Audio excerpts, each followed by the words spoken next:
Assalamualaikum warahmatollahi wabarakatuh. Shalom, Om Swastiastu, Namo Buddhaya, Salam Kebajikan. Perkenalkan, kami dari kelompok 18 Pendidikan Kewarganegaraan kelas 14, yang mana kami akan membawakan topik forum group discussion mengenai intoleransi dan juga majoritarianisme.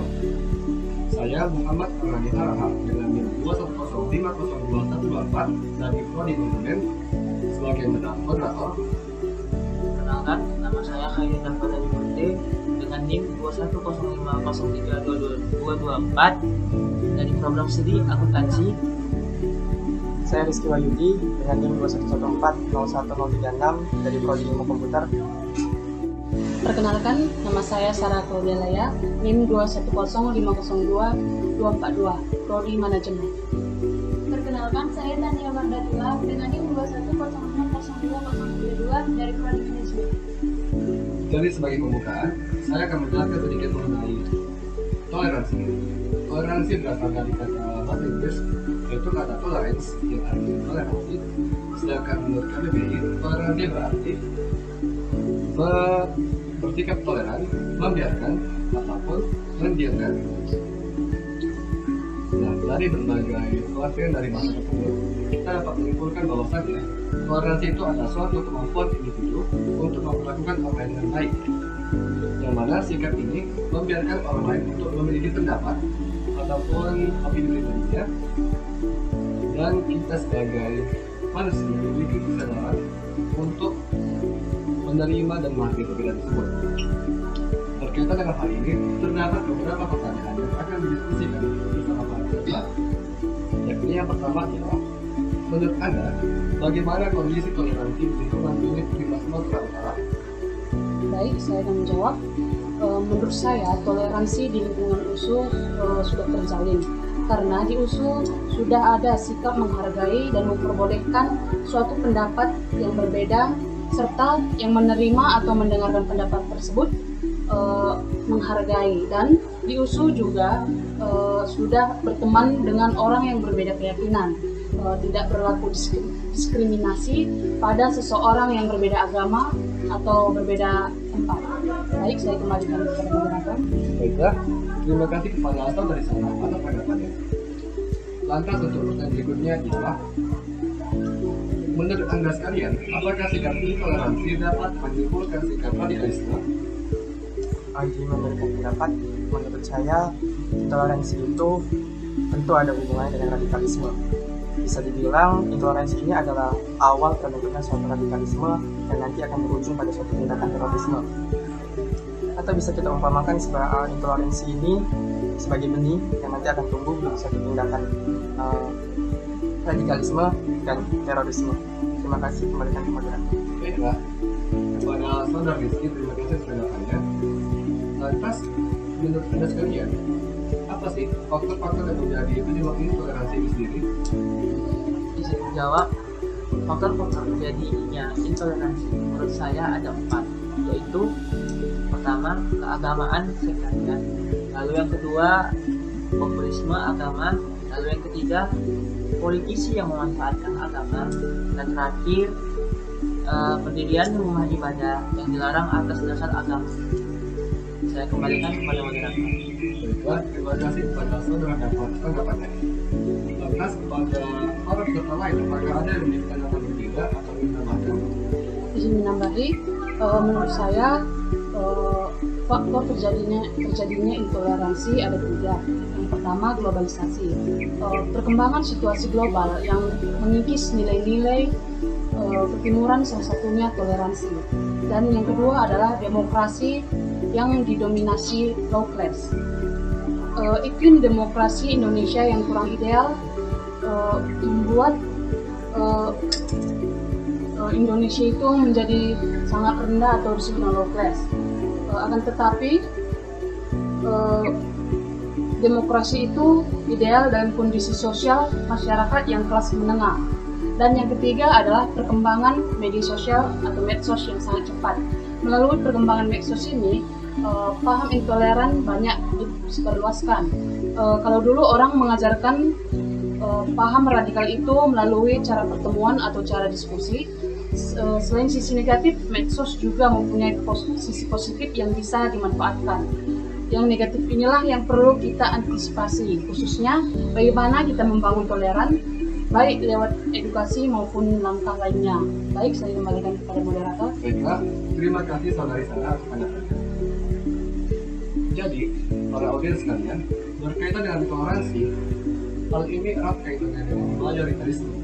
Namanya, mayoritarisme ini ialah suatu pola pikir ataupun perilaku yang menunjukkan kecenderungan untuk bersikap arogan dan merasa superior.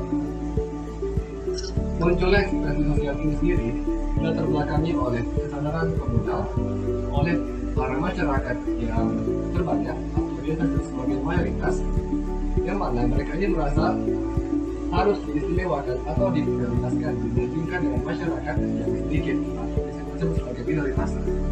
Berkaitan dengan hal tersebut, apakah para peserta sekalian setuju dengan peribahasa yang menyatakan bahwasannya di mana bulu dipijak, di situ yang dijunjung?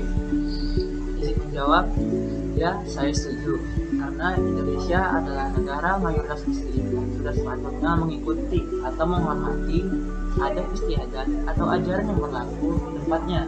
Namun, bukan berarti tidak menghormati atau menghargai minoritas agama lainnya. Saya kembalikan kepada moderator. Baiklah, terima kasih kepada saudara Dava atas keterangannya. Berikutnya ya.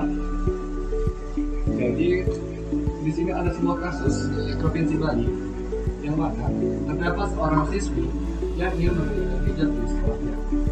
Namun peraturan sekolah tersebut menyatakan bahwasannya hijab itu bukanlah bagian dari seragam sekolah dan hal itu melanggar peraturan sekolah. Kepada para peserta sekalian, bagaimana tanggapan Anda mengenai kasus ini?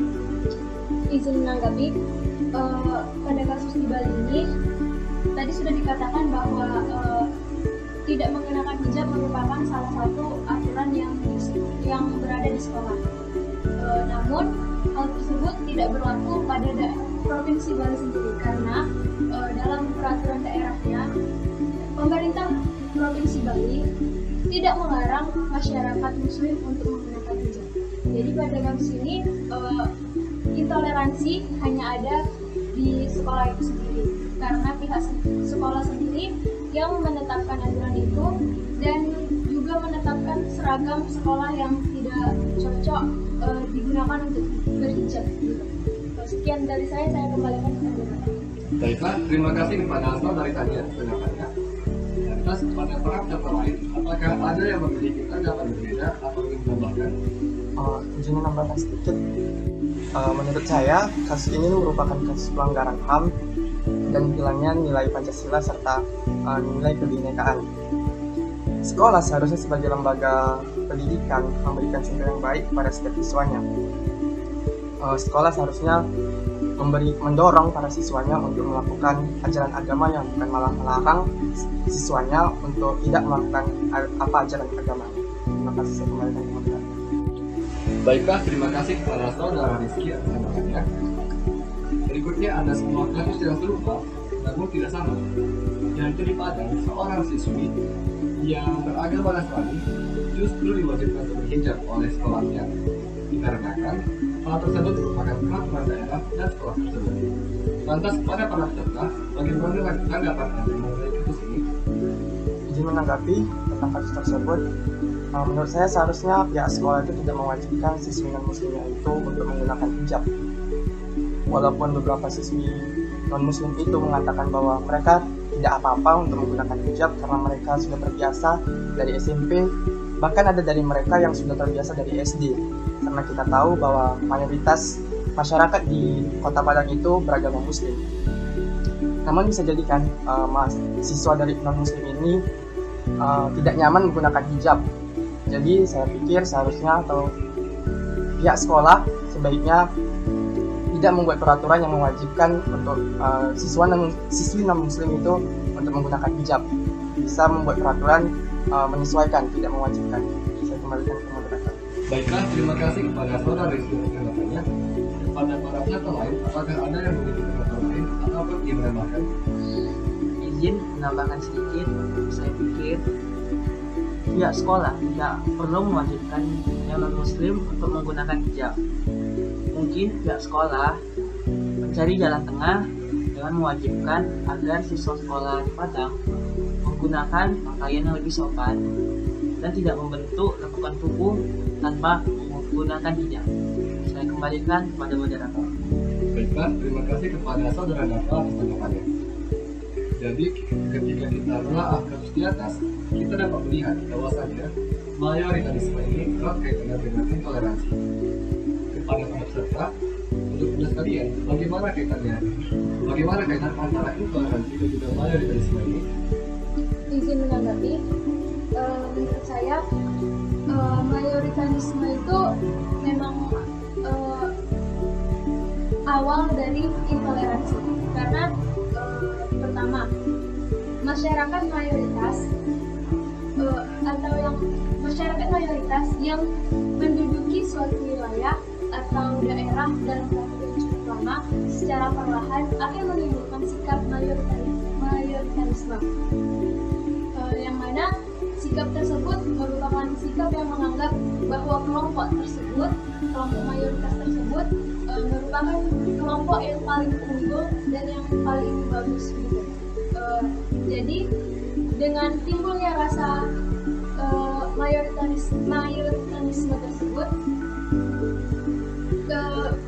bisa jadi kelompok mayoritas tersebut melakukan diskriminasi, ancaman atau tindakan kekerasan lainnya kepada kelompok minoritas. Dengan begitu, mayoritarisme ini sangat berkaitan erat dengan intoleransi. Sekian jawaban dari saya, dan kembalikan ke moderator. Baiklah, terima kasih kepada saudari Tania atas tanggapannya. Jadi para audiens sekalian, setelah dari sesi diskusi tadi, kita dapat melihat bahwasannya di negeri kita ini masih terdapat praktek mayoritarisme dan juga intoleransi. Sehingga kita sebagai mahasiswa, tepatnya sebagai agent of change, memiliki beberapa upaya yang dapat dilakukan agar dapat menjalankan toleransi ini dengan waktu yang sesungguhnya. Di antaranya ialah kita harus menghargai perbedaan, baik itu perbedaan agama, suku, bangsa, dan lain sebagainya. Kemudian kita tidak boleh memaksakan pendapat kita ataupun kehendak kita kepada orang lain. Kita juga harus menghargai privasi orang lain dan juga menghargai diri kita sendiri. Terakhir, kita sebagai manusia yang memiliki budi pekerti luhur sudah sepatutnya untuk menerima keberadaan orang lain terlepas dari perbedaan agama, suku, bangsa, dan hal lainnya. Baiklah, sekian dari kelompok kami. Atas segala kesalahan kami mohon maaf, dan kepada audiens sekalian kami ucapkan terima kasih telah melihat video kami. Wabillahi taufiq wal hidayah. Wassalamualaikum warahmatullahi wabarakatuh. Selamat sore.